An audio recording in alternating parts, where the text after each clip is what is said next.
المغرب ديالنا عامر بقصص وحكايات مرعبة توارثها الأجيال، ونقولوا معاه شيبت لينا الراس.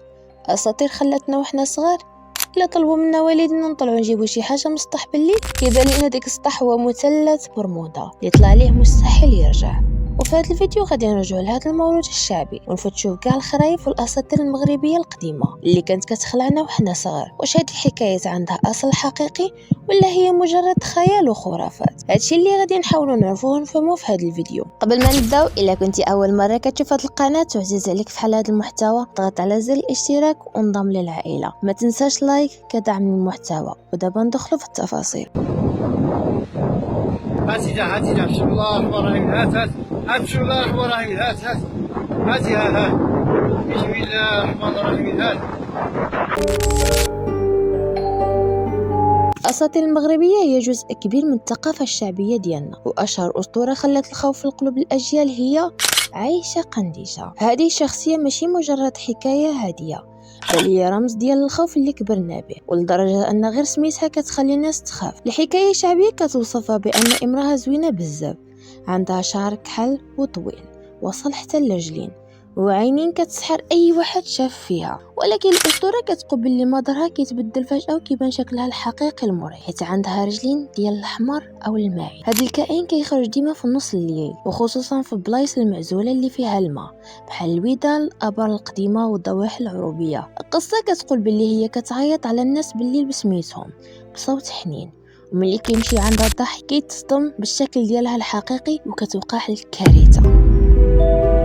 ولكن من الناحية التاريخية كاين وجه آخر تماما لهذه القصة كيبعد على العالم الجن والخرافات. بزاف ديال الباحثين في التاريخ المغرب كيرشحوا باللي عائشة قنديشة هي شخصية حقيقية عاشت في الفترة ديال الاستعمار البرتغالي للشواطئ المغرب، يعني هذه قرون. الرواية التاريخية كتقول باللي هي كانت امرأة مغربية حرة وبنت الناس. دمروا البرتغاليين قريتها وقتلوا عائلتها كاملة. بدفاع الانتقام والدفاع عن بلادها قررت تشارك في المقاومة ضد المستعمر، وحيت كانت ذكية وبنت زوينة دارت خطة.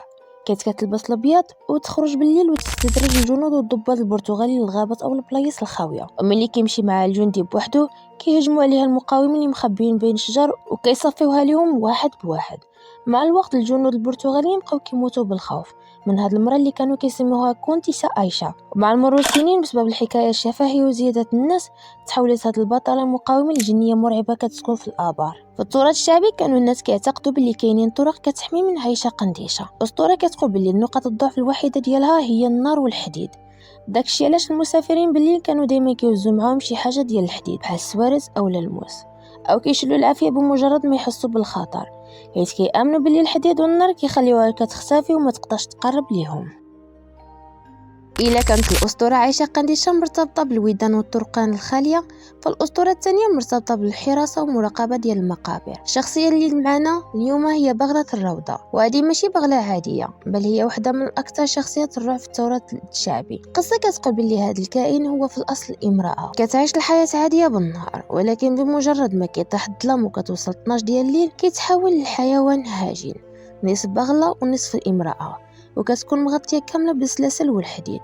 المدار ديالها كيرعب، واكثر حاجه كتخوف فيها هي الصوت ديالها، حيت ملي كيكون شي حد دايز بالليل حدا شي مقبره كيتسمع الصوت قوي ديال السلاسل الحديديه وهي كتجرو على الارض. هاد الشخصيه كتخرج ديما في النص الليالي، واي واحد كيتلاقى معاه كيتجمد في بلاصتو من شده الخوف. الخطر الكبير كيكون على اي شخص غادي بوحده في ديك الساعه، حيت الاسطوره كتقول باللي هي كتهزو فوق ظهرها وتديه نيشان للمقبره، وتما كتحفر ليه القبر ودفنوه هو حي، حيت هذا الكائن ما كيتساهاش مع الناس اللي كيجول بالليل خارج بيوتهم. ولكن دابا يمكن يجيك داك السؤال، علاش هاد المرأة وصلت لهاد المصير وتحولت لهاد المخلوق المرعب؟ هنا كتدخل الاسطوره الشعبيه اللي كانت كتستعمل باش تعطي واحد العبره بستايل المغربي قديم. الحكايه كتقول بلي هاد المراه ملي مات راجلها كان خصها تدخل في العده اللي معروفه حتى بحق الله، يعني كتقضي مده معينه في دارها 4 شهور و10 ايام، كتلبس لباس محتشم وما كتخرجش بزاف وما كتشاركش في الاعراس ولا المناسبات. ولكن حسب الروايه الشعبيه هاد المراه ما صبرتش على هاد المده وخرجت قبل ما تكمل العده وما خلات ما عملت كما كنقول. هنا كتقول الاسطوره نزل عليها العقاب وتحولت الى بغله القبور، مخلوق نص امراه ونص بغله ومكبله بسلاسل في رجليها، وكتعيش في العذاب كعقاب على اللي دارت. دابا تخيل راسك ماشي في الليل والطريق خاويه وفجاه سمعتي صوت سلاسل كيتجروا على الارض، وشويه كتبان لك بغلة القبور جايه ناحيتك.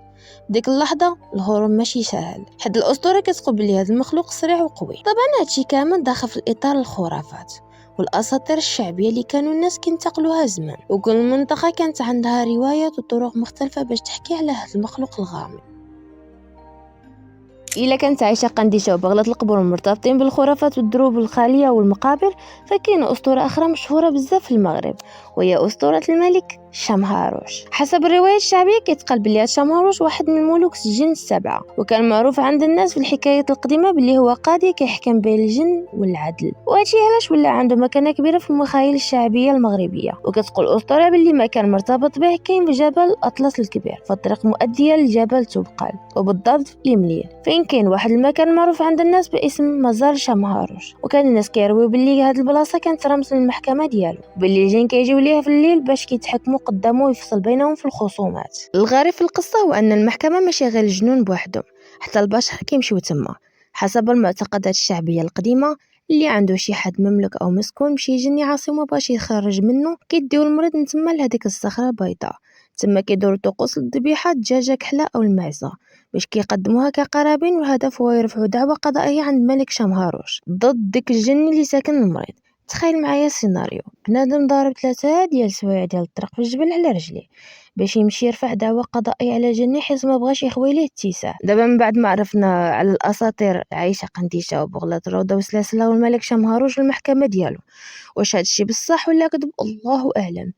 المهم هو هاد الاساطير خلاتنا اجدادنا يربيو الدراري الصغار بالخلعه. الى عجبكم هاد الفيديو المرعب ما تنساوش ديروا ديك لايك وابوني للقناه وبارطاجيو الفيديو مع اصحابكم اللي كيموتوا بالخوف من الظلام.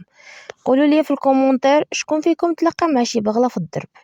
نشوفكم في فيديو جديد ان شاء الله.